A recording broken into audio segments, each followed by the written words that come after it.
Hello friends, welcome to my channel. இன்னைக்கு நம்ம சேனல்ல நம்ம எல்லாருக்குமே ஆல் டைம் ஃபேவரட்டான ஒரு சிம்பிள் அண்ட் ஈஸியான சேமியா பாயசம் தான் எப்படி செய்யறதுன்னு பார்க்க போறோம். வாங்க வீடியோக்குள்ள போலாம். நீங்க ஃபர்ஸ்ட் டைம் எங்க வீடியோ பார்க்கறீங்கன்னா மறக்காம எங்க சேனலை சப்ஸ்கிரைப் பண்ணிருங்க. கூடவே பக்கத்துல இருக்க பெல் ஐகானை கிளிக் பண்ணி அதுல ஆல்ங்கிற ஆப்ஷனையும் கிளிக் பண்ணிருங்க. அப்பதான் நான் போடுற வீடியோஸ் உங்களுக்கு நோட்டிஃபிகேஷனா வரும். இப்போ எப்படி செய்யறதுன்னு பார்க்கலாமா? நம்ம பாயசம் செய்யறதுக்கு ஃபர்ஸ்ட் நான் பெங்களூர் சேமியா ஒரு பாக்கெட் எடுத்துர்க்கேன். இது ஆல்ரெடி ரோஸ்டட் சேமியா தான். இருந்தாலுமே நம்ம பாயசம் செய்யும்போது ஒரு வாட்டி கூட ரோஸ்ட் பண்ணிக்கிட்டா அதோட மனமும் சுவையும் கொஞ்சம் அதிகமாகவே இருக்கும். ஓகே, கொஞ்சம் இந்த மாதிரி குட்டி குட்டியாக நம்ம பொடிச்சு விட்டுட்டு நம்ம ரோஸ்ட் பண்ணிக்கலாம். சேமியா ரோஸ்ட் பண்ணும்போது ஒரு ஸ்பூன் அளவுக்கு நெய் விட்டு ரோஸ்ட் பண்ணால் ரொம்பவே நல்லாயிருக்கும். இதையும் போட்டு நல்லா கோல்டன் கலரில் ரோஸ்ட் பண்ணிக்கலாம். ஓகே,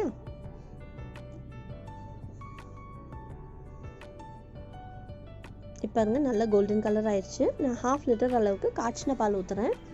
பால் ஊற்றினதுமே டக்குன்னு மிக்ஸ் பண்ணி விட்டுடலாம், இல்லைன்னா கட்டையாயிரும். ஓகே, பாருங்கள் இந்த மாதிரி நல்லா மிக்ஸ் பண்ணி விட்டு ஒரு 2 கல் உப்பு ஓகே போட்டுக்கலாம். நம்ம எப்போ ஸ்வீட் டைமில் ஒரு 2 கல் உப்பு போட்டால் ரொம்ப டேஸ்டியாக இருக்கும். இந்த சேமியாவில் இந்த பால்லேயே வெந்தால் தான் டேஸ்ட் நல்லாயிருக்கும். ஓகே, பாருங்கள் இப்போ சேமியாலாம் நல்லா வெந்துருச்சு. இப்போ நம்ம கேஸ் ஆஃப் பண்ணிக்கலாம். இப்போ நம்ம பாயசம் தாளிச்சிக்கலாம். ஒரு ஸ்பூன் அளவுக்கு நெய் விட்டுருக்கேன். அது கூட 2 ஏலக்காய் கட் பண்ணி போட்டிருக்கேன். அது கூட கொஞ்சம் ட்ரை நட்ஸும் முந்திரி பருப்பும் பாதாமும் போட்டிருக்கேன். உங்கள் வீட்டில் என்ன ட்ரை நட்ஸ் இருக்கோ அதை போட்டுக்கலாம். ஓகே, இது நல்லா கோல்டன் கலர் ஆகிற வரைக்கும் ஃப்ரை பண்ணிவிட்டு நம்ம பாயசத்தில் ஊற்றிக்கலாம். ஓகே, இப்போ கொஞ்சம் ஆறும்போது நம்ம பாயசம் டக்குன்னு திக்காயிரும். அப்போ கொஞ்சம் கூட காய்ச்சின பால் ஊற்றிக்கலாம். ஊற்றி நல்லா மிக்ஸ் பண்ணி விட்டுக்கலாம். பாருங்கள் இப்போ நம்ம கேஸ் ஆஃப் பண்ணிவிட்டு ஜஸ்ட் 2 to 3 மினிட்ஸ் விட்டுட்டு தான் நம்ம சுகர் ஆட் பண்ணணும். எப்போதுமே கேஸில் இருக்கும்போது நம்ம சுகர் ஆட் பண்ணோம்னா பால் பிரித்துரும். இது நம்ம ஞாபகம் வச்சுக்கணும். கேஸ் ஆஃப் பண்ணி ஜஸ்ட் 2 மினிட்ஸ் முடிஞ்சிட்டு நம்ம சுகர் ஆட் பண்ணால் கரெக்டாக இருக்கும். ஓகேவா? பெரிய கிளாஸில் ஒரு கிளாஸ் அளவுக்கு சுகர் ஆட் பண்ணுறேன்.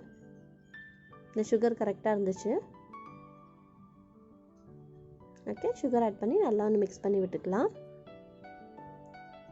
அவ்வளோதான், நம்ம பாயசம் ரெடி ஆயிடுச்சு. உங்களுக்கு பப்படம் கூட சாப்பிடணுன்னாலும் சாப்பிட்லாம், இல்லை சும்மாவே சாப்பிட்லனாலும் சாப்பிட்டுக்கலாம். உங்கள் வீட்டுக்கு கெஸ்ட் வந்தாங்கன்னா டக்குன்னு ஜஸ்ட் ஒரு 10 மினிட்ஸ் டைமில் சூப்பராக செஞ்சு சர்வ் பண்ணிடலாம். உங்களுக்கு எல்லாம் என் வீடியோ பிடிச்சிருந்ததுன்னா மறக்காமல் லைக் பண்ணுங்கள், ஷேர் பண்ணுங்கள், கமெண்ட் பண்ணுங்கள். மறக்காமல் என் ரெசிபியை ட்ரை பண்ணிவிட்டு உங்கள் கமெண்ட் செக்டர் ஷேர் பண்ணுங்கள். தேங்க்யூ ஃபார் வாட்சிங்.